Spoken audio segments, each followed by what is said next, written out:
நம்ம இன்னைக்கு வந்திருக்கக்கூடிய இடம் பார்த்தீங்கன்னா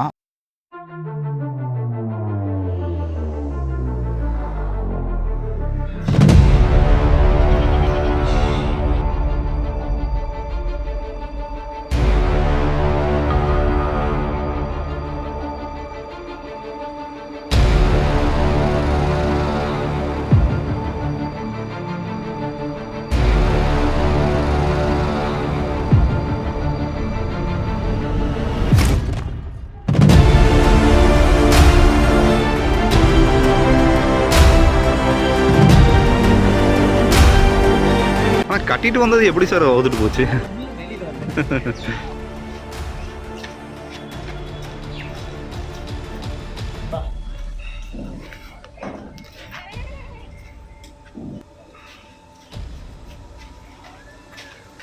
இது ஒண்ணுதான் சார் சிரமம் இல்லைங்களா? அடி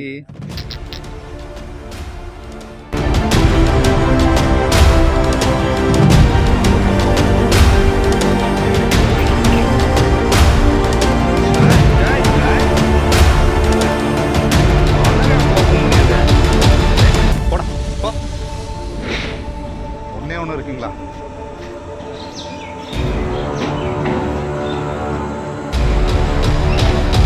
எவ்வளவு அறிவு போறீங்க சார், அதுவே ஓபன் பண்ணிடுது. ஓபன் பண்ணி வந்திருக்கு.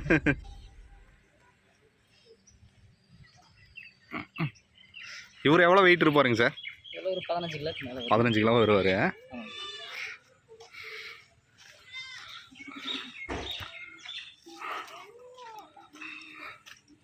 அடுக்கிறது மேலே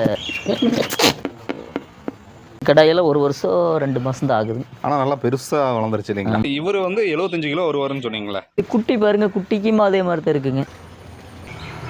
அன்னூர் அருகில் இருக்கக்கூடிய காட்டம்பட்டி அப்படிங்கிற ஒரு கிராமத்தை நோக்கி தான் வந்திருக்கோங்க. இங்கே ஒரு சார் பார்த்தீங்கன்னா தன்னுடைய சிறு அளவில் இருக்கக்கூடிய ஒரு தொகையை வச்சு சின்னதாக ஒரு பறநாடு வளர்ப்பையும் நாட்டு மாடு வளர்ப்பு, அதே சமயம் வந்து விராலி மீன் வந்து வளர்த்துட்ருக்காரு. ஸோ அவர்கிட்ட சில கேள்விகள் இருக்குது, நம்ம கேட்டு தெரிஞ்சுக்கலாம். சார் வணக்கம் சார். வணக்கங்க. நல்லா இருக்கீங்களா? நல்லா இருக்குங்க. நீங்கள் நல்லா இருக்கீங்க? நல்லா இருக்கேன் சார். உங்கள் பேர், உங்களை பற்றி அறிமுகம்? பேர் பிரபுங்க. அன்னூர் வட்டம் காட்டம்பட்டி கிராமம். சிம்பிளாக ஆரம்பிச்சது தாங்க. இப்போது கொஞ்சம் அளவுக்கு நல்லாவே பண்ணிகிட்டு இருக்கிறோம் சார். நம்மக்கிட்ட அதாவது நாட்டுக்கோழியும் இருக்குது. ஆமாங்க. வெள்ளாடுகள், தலைச்சேரி கிராஸ், இது ஜமுனாபாரி கிராஸ். ஜமுனாபாரி கிராஸ். சரி, இப்போ சின்னதாக பறன் அமைச்சு நீங்கள் இந்த தொழிலை வந்து பண்ணிட்டு இருக்கீங்க. இந்த தொழிலை வந்து பார்த்தீங்கன்னா சில பேர் வந்து லாபகரமாக மாற்ற முடியாமல் ரொம்ப கடினமாக உழைச்சிட்டு இருக்காங்க. ஆனால் அதை வெற்றி வர முடியல. லாபகரமாக மாற்றுறதுக்குன்னா உங்களுக்கு தீவனம் வந்து பார்த்திங்கன்னா நம்ம பசுந்தீவனத்தில் தான் இருக்குது. நம்ம பசுந்தீவனம் அதிகமாக கொடுக்கும்போது உங்களுக்கு மற்ற புண்ணாக்கு வகைகள் வந்து பார்த்திங்கன்னா கம்மியாக வரும். அந்த இது கம்மியாக வரும்போது நம்மளுக்கு இந்த பசுந்தீவனமாக நம்ம சொந்தமாக இருந்து பண்ணும்போது கட்டுப்படியாகும். இதே இப்போ ஊருக்குள்ளே இந்த மாதிரி சிட்டிக்குள்ளெல்லாம் வளர்த்துறவங்க வந்து பார்த்திங்கன்னா அது அவங்க பண்ண முடியாது. இப்படி பண்ண முடியாமல் தான் அவங்க லாஸ் ஆகிறதுக்கு காரணமே அதுதான். இப்போ வெட்ட வழியாக மேய்ஞ்சிட்டு வர்ற ஆடுகள் வந்து பார்த்திங்கன்னா அது ஓரளவுக்கு மேவுக்கு ஈடு கட்டிக்கு. தனிப்பட்ட முறையாக தீவனம் வச்சு அதுக்குன்னே தனியாக பராமரிப்பு பண்ணுற இது மட்டும்தான் அவங்களுக்கு லாஸ் ஆகிறதுக்கு காரணமே. செட்டு வந்து எப்படி சார் சிம்பிளாக நீங்கள் போட்டிருக்கீங்க? சிம்பிளாக தான் போட்டிருக்கோம். சிம்பிளாக தான் ஆரம்பிச்சிருக்குங்க. இன்னும் கொஞ்சம் எக்ஸ்டெண்ட் பண்ணணுங்க. அப்படியே உள்ள பார்க்கலாங்களா சார்? வாங்க பார்க்கலாம். ஆடுகளுக்கு தனி செட்டு, மாடு தனிங்களா? ஆடு பார்த்துடலாங்களா சார்? வாங்க. இது ஆட்டுக்கான செட்டு இல்லைங்களா? ஆமாங்க. சின்ன ஃபரன் அமைச்சிருக்கீங்க இல்லைங்களா? ஃபரன் அமைச்சிருக்கோம். இந்த ஆடுகளை பற்றி சொல்லுங்கள் சார். ஆடு வந்து பார்த்திங்கனாக்கா இது ஒரு ரகங்க. இது என்ன ரகம் சார்? ஜமுனாபாரி கிராஸுங்க. ஓ ஆமாங்க. இது வந்து தலைச்சேரி. இது தலைச்சேரி. ஆமாம், அதெல்லாம் தலைச்சேரிங்க. ஆமாங்க. இது எல்லாமே மற்றதுக்கு எல்லாமே தலைச்சேரி. இது அந்த ஒரு ரகம் தான் ஒரு வேறு இதுக்கு. செட்டு வந்து எவ்வளோ அடி இருக்கும் சார்? 20க்கு 30ங்க. இதை நீங்களே ரெடி பண்ண செட்டுங்களா? ஆமாம், நாங்களே ரெடி பண்ண செட்டு. மேலே செட்டு மட்டும் வேறு ஆள் விட்டு போட்டுங்க. இதுக்கெல்லாம் நாங்களே ரெடி பண்ணுவோம். இது செட்டு போடுறதுக்கு வந்து எவ்வளோ செலவுகள் ஆச்சுங்க சார்? இதுக்கு செட்டுக்கு வந்து மட்டும் மேல் டாப்புக்கு மட்டும் 60,000 வந்ததுங்க. அது பார்த்திங்கன்னா அப்புறம் நாங்கள் இங்கே லோக்கலில் வந்து மரங்களை அறுத்து நாங்கள் பராமரிப்பு பண்ணிகிட்ருக்கோம். சார், இவர் வந்து 75 கிலோ வருவாருன்னு சொன்னீங்களே? 70 கிலோ. இவர் இப்போ நீங்கள் விற்பனை கொடுத்தீங்கன்னா என்ன ரேட்டுக்கு போங்க? அப்போ 550 ரூபா இல்லைங்களா சார்? எவ்வளோ ஆடுகள் இருக்குங்க சார் நம்மகிட்ட? ஒரு 12 ஆடுகள் இருக்குது. இப்போ இந்த செட் அமைச்சு இந்த பறன் மூலமாக வளர்க்குறதுக்கும் இந்த நார்மலாக நம்ம கீழே பட்டி அமைச்சு வளர்க்குறதுக்கும் என்ன வேறுபாடு இருக்குங்க சார்? நோய் எதிர்ப்பு சக்தி நல்லா இருக்குது. கீழே வந்து பார்த்திங்கனாக்கா ஈரப்பதம் இருக்குது. அதில் வந்து கிருமி சீக்கிரம் அட்டாக் ஆகும். அப்புறம் ஆடு அடிக்கடி கழுவ வேண்டியது வரும். இது பறன்னாக்கா அது அடுக்கிறது மேலே நின்றுக்கு.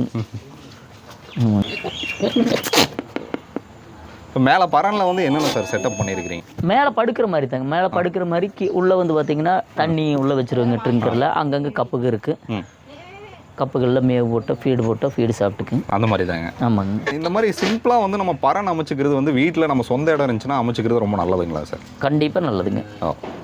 ஆடுக்கு வந்து பார்த்திங்கன்னா உங்களுக்கு ஹெல்த்தியாக இருக்குது. கீழே அது பாட்டுக்கு அது அவங்க வேஸ்டேஜ் எல்லாம் கீழே விழுந்துருங்க, அந்த இடத்துக்கே நம்ம போகாது, ஆடுக்கு வந்து போகாது. கீழே கோழிகள் வச்சுருக்கிறீங்க? ஆமாம், கோழிகள் இருக்குங்க. கோழி வந்து கீழே உள்ளே போய்க்குங்க. ஏண்டா? கோழி உள்ளே பறிக்கிறதுனால நம்மளுக்கு அந்த புழுகளெல்லாம் சாப்பிட்ரும் இல்லைங்க. ஆமாம் சார். அப்போ என்னங்கன்னா கிருமி வந்து அட்டாக் ஆகாது. கிருமி வந்து அட்டாக் ஆகாது சார். செட்டு மேலே போவீங்க? போங்க, ஏறலாங்களா? வாங்க வாங்க, கொஞ்சம் ஜாக்கிரதையாக வரணுங்க. இல்லைங்களா? சிம்பிளாக எத்தனை ஆடு இது விட்டுக்கலாங்க சார்? இதில் ஒரு 20 வரைக்கும் வச்சுக்கலாங்க. கீழே மேலே அதிலெல்லாம் குட்டிக்கங்க, அந்த சைடு அந்த பேட்ச் இதில் குட்டிக்கு வச்சுக்கோங்க. ஆமாங்களா? ஆமாங்க. ஓப்பன் பண்ணி உள்ளேயும் போய்க்கலாங்க. இந்த ஐடியா யாருதுங்க சார்? எங்களோட தாங்க, உங்களோட சொந்த. கீழே வர்றதுக்கு இதில் விட்டால் நோய் எதிர்ப்பு சக்தி வந்து ஆடுகளுக்கு இருக்குங்கிற மாதிரி சொல்கிறீங்க இல்லைங்களா? ஆமாங்க.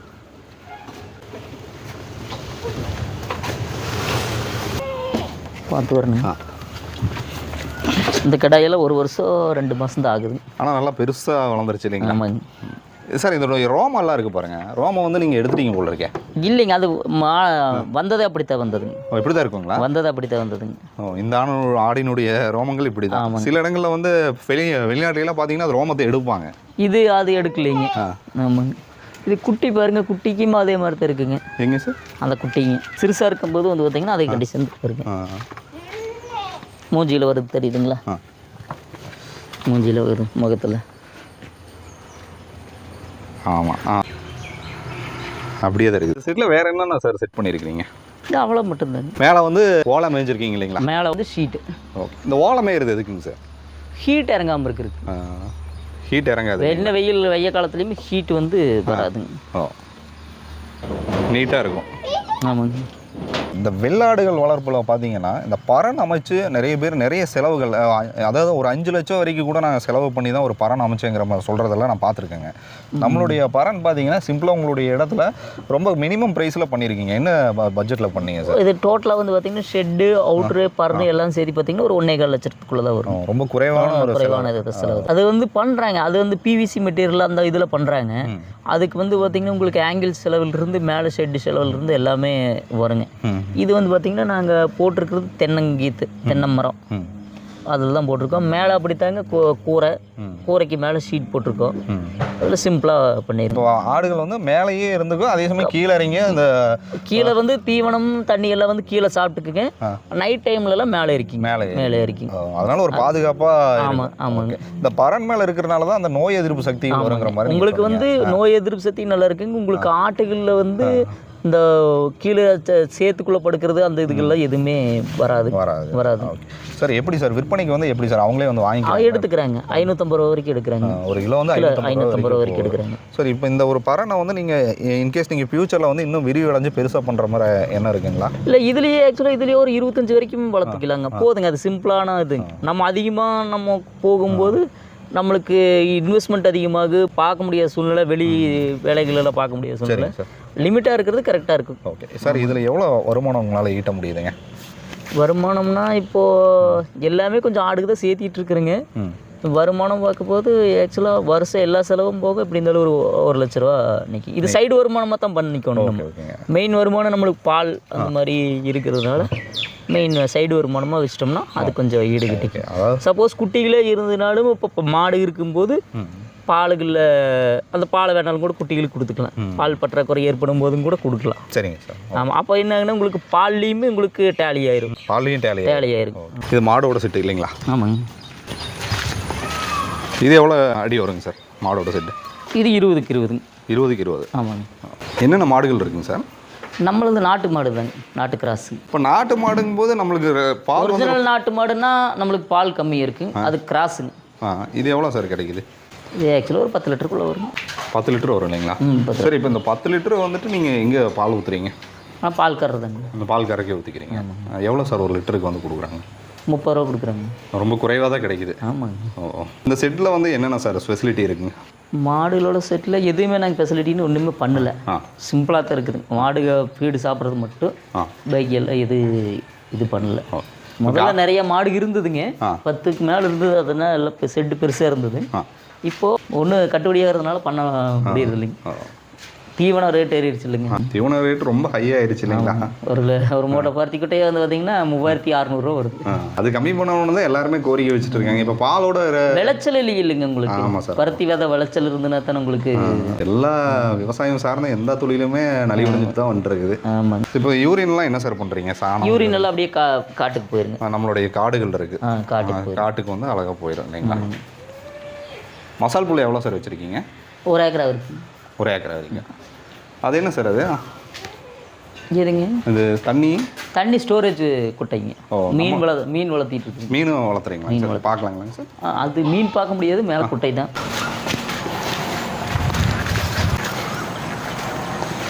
இதில் மீன் என்ன மீன் சார் இருக்குது? விரால் மீன். விரால் மீன். இப்போ நீங்களே பிடிச்சிக்குவீங்களா எப்படி சார்? இது முதல்ல பிடிச்சிட்டு இருந்தேங்க. இப்போ கொஞ்சம் தண்ணி ஐயானதுனால பிடிக்க முடியாது இல்லைங்க. உள்ளே இருக்க மீன் இருக்குது இருக்கு. ஆழம் எவ்வளோங்க சார் இருக்கும்? அது ஒரு 10 அடி இருக்குது. 10 அடி வருங்க? 10 அடி வருங்க.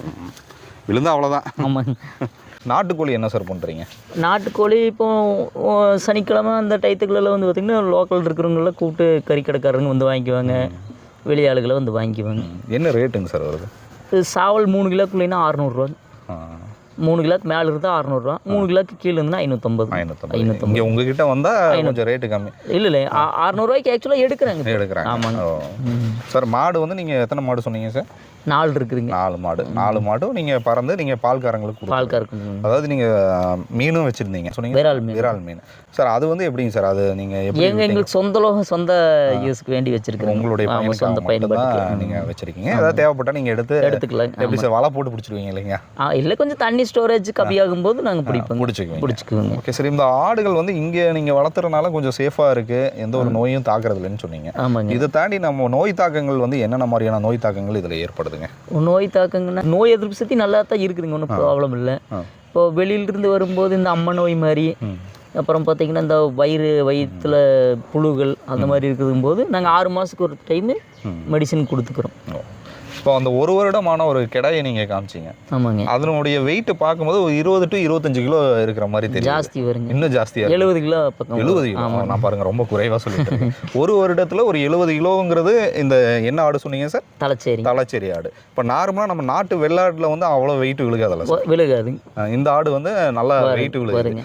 இது ஆக்சுவலாக எப்படி தெரியுங்கன்னா, இப்போ நம்ம வீட்லேயே இருக்கிற மாதிரி பிராய்லர் கோழிகளை வளர்த்துறாங்க இல்லைங்க, அந்த மாதிரி. நாட்டுக்கோழி வந்து பார்த்தீங்கன்னா 1 வருஷத்துமானா தான் உங்களுக்கு ஒரு 1.5 கிலோ சைஸ் வரும். இதே பிராய்லர் கோழி 40 நாளில் 3 கிலோ வருது இல்லைங்க, அந்த மாதிரி. இப்போ நான் இது வெளியில் போகிறது இல்லைங்க.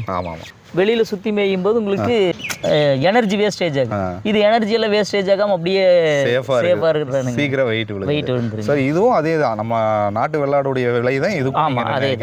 அப்படிங்கும்போது இந்த தொழிலை வந்து புதுசாக ஒருத்தவங்க ஆரம்பிக்கிறாங்க அப்படிங்கும்போது தலைச்சேரி ஆடுகள் வளர்த்தா நல்ல ஒரு லாபம் கிடைக்குங்களா? கிடைக்கும், கண்டிப்பாக கிடைக்கும். ஒரு 20 to 30 ஆடுகள் வந்து நீங்கள் அமைச்சிருக்கிற மாதிரியே இந்த ஒரு பரன் அமைச்சு சிம்பிளாக நம்ம வளர்த்தா ஒரு 30 ஆடு வச்சுருந்தா வருடத்துக்கு ஒரு தொகையை வந்து வருமானமாக ஈடும். அதுலேயே வந்து பார்த்தீங்கன்னா உங்களுக்கு கரெக்டான நேரத்துக்கு தீவனம் கொடுக்கறதுலேருந்து தண்ணி வைக்கிறதுலேருந்து கரெக்டாக அந்த 3 நேரம்னா 3 நேரம் பராமரிப்பு இருக்கணும். அந்த பராமரிப்பு இருந்தால் மட்டும்தான் பண்ண முடியும், இல்லைன்னு பண்ண முடியும். இப்போ நான் ஆக்சுவலாக நான் வெளியில் போயிட்டேன்னா வீட்டில் இருக்கிறவங்க குழந்தைகளுக்கு முதற்கொண்டு வச்சுக்குவாங்க, பார்த்துக்குவாங்க. இதே நம்ம அப்படி சப்போஸ் பார்க்க முடியாத சூழ்நிலை இருக்கும்போது வந்து பார்த்திங்கன்னா அதுதான் அவங்களுக்கு லாஸ் ஆகிறதுக்கு காரணம். என்னென்ன மாதிரியான தீவனங்கள் நீங்கள் கொடுத்துட்ருக்கீங்க சார்? நாங்கள் பசுந்தீவனம் அப்புறம் எல்லாமே கொடுக்குறோங்க. கோயஃபஸ்ஸு, கோஃபோரு, அதை பார்த்திங்கன்னா உங்களுக்கு வாழை எது இருக்கோ தோட்டத்துக்குள்ளே என்ன இருக்கோ அந்த தலைகளெல்லாம் கட்டி வேப்பந்தலை அதிலெல்லாம் கொஞ்சம் கொஞ்சமாக கொண்டு வந்து கட்டிடுவோம். அது பாட்டுக்கு அது தின்னுக்குங்க. இது போக நீங்கள் வேறு ஏதாவது தீவனங்களும் கொடுக்குறீங்களா சார்? வேறு எந்த தேவனம் கொடுக்குறது மாடுகளுக்கு சவுண்டு அது வந்து அதுதான் மசால் பில் கோஃபோர் நம்மகிட்டே இருக்குது, நேபியர்லாம் இருக்குது. அது நாங்கள் கட் பண்ணி கொடுத்துருவோம். வெயிட்டேஜ் வந்து அதிகமாக வளர்றது வந்து நம்ம இயற்கையான ஒரு தீவனத்தை கொடுத்தே நீங்கள் கொண்டு வந்துடுறீங்க. இது வந்து நோய் எதிர்ப்பு சக்திக்கு வந்து பார்த்தீங்கன்னா அப்போதைக்கப்போ மெடிசன் கொடுத்துட்றோம் இல்லை. என்னென்ன மாதிரியான மெடிசன் முறை? இது நம்ம குடல் புழு மருந்து கொடுத்தாவே போதுங்க. சரிங்க. அது இந்த பொவிகால் டின்னு சொல்லிட்டு கால்சியம் டானிக் அந்த மாதிரி மாதத்தில் ஒரு டைம் கொடுத்துருவோம். அது வெயிட்டேஜ் ஏறுங்களா சார்? அது கால்சியம் சத்து தான், நல்லா இருக்கும், போன் வந்து நல்லா இருக்கும். நல்லா இருக்குங்க. ஸோ ஆட்டுக்கறியோட விலை தான் இப்போ கண்ணா பின்னான்னு ஏறிட்டு இருக்குதுங்களே. அங்கே விலை ஏறுதுங்க, நம்மளுக்கு கொடுக்க மாட்டேங்கிறாங்க, வளர்த்துறவங்களுக்கு கொடுக்க மாட்டேங்கிறாங்க. ஆனால் இதில் லாபகரமாகவும் மாற்றலாம். இருக்குங்க. ஓகே. ஆனால் உங்களுடைய ஐடியா இந்த இதில் வந்து பார்த்தீங்கன்னா நிறைய பேர் சொந்தமாகவே பண்ணுறக்க ஆரம்பிச்சிட்டாங்க. இப்போ கறிக்கடை வச்சிருக்கிறவங்க, கசாப் கடை வச்சிருக்கிறவங்க அவங்களே சொந்தமாக ஆடு வளர்த்தி வெட்டுறக்க ஆரம்பிச்சிட்டாங்க. அது இது கூட டபுள் ஆகுங்க, அவங்களுக்கு லாபம், டபுள் ஆகும். அந்த தொழிலையும் வளர்ப்புலையும் லாபம், சேல்லையும் கறியில் லாபம். ஆமாங்க சார். நீங்கள் ஏதாவது ஆடுகள் விற்பனைக்கு ஏதாவது கேட்டால் நீங்கள் கொடுப்பீங்களா? கொடுப்போங்க. ஆனால் இப்போ கொஞ்சம் சின்ன ஸ்டேஜில் தான் இருக்குங்க. அது ஒரு ஸ்டேஜுக்கு மேலே ஒரு 10 கிலோ 5 கிலோக்குள்ளே வந்தோம். 5 கிலோக்கு மேலே போனதுனா தான் ஊட்டே மறக்கும். ஆமாங்க. Okay sir. நீங்கள் வேறு என்ன பணிகளுக்கு நீங்கள் போயிட்டுருக்கீங்க? நான் தோட்டத்தில் தாங்க முதல்ல வேலைக்கு போயிட்டு இருந்தீங்க. இப்போ தோட்டம். என்ன தோட்டம்னா என்ன விவசாயம் பண்ணிட்டு இருக்கீங்க சார்? பூரா தென்னம்புள்ள தாங்க. தென்னம்புள்ள. அதோட சேர்த்து நம்ம இதையும் நீங்கள் சேர்த்து அடிஷனலாக பண்ணி. Okay sir. உங்களுடைய ஒரு பொன்னான நேரத்தில் எங்களுக்கு வாய்ப்பு கொடுத்து உங்களுடைய ஆடு வளர்ப்பு, கோழி மற்றும் மாடு வளர்ப்பை பற்றி நிறைய தகவல்கள் பரிந்துரைக்கு ரொம்ப நன்றி சார். சார் பார்த்தீங்கன்னா அவருடைய ஒரு இலக்கை வந்து அடைஞ்சிட்டாருன்னு நான் நினைக்கிறேன். ஏன்னா வந்து வேலைக்கு போகிறது மட்டுமே நோக்கம் இல்லை, என்னுடைய தொழிலை நான் கவனித்து என்னுடைய குடும்பத்தையும் நானும் செவனே வளர்ந்து வாழணும் அப்படிங்கிறதுக்காக தான் இந்த ஒரு தொழிலை பண்ணிகிட்டு இருக்கேங்கிறத பதிவு பண்ணாருங்க. தொடர்ந்து சிவாரண்டியை பாருங்கள். உங்களுடைய ஆதரவு கண்டிப்பாக எனக்கு தேவை. சிவாரண்டி இன்ஸ்டா பேஜையும் தொடர்ந்து ஃபாலோ பண்ணுங்கள். டில் தன் பாய் ஃப்ரம் உங்கள் சிவா. நன்றி, வணக்கம்.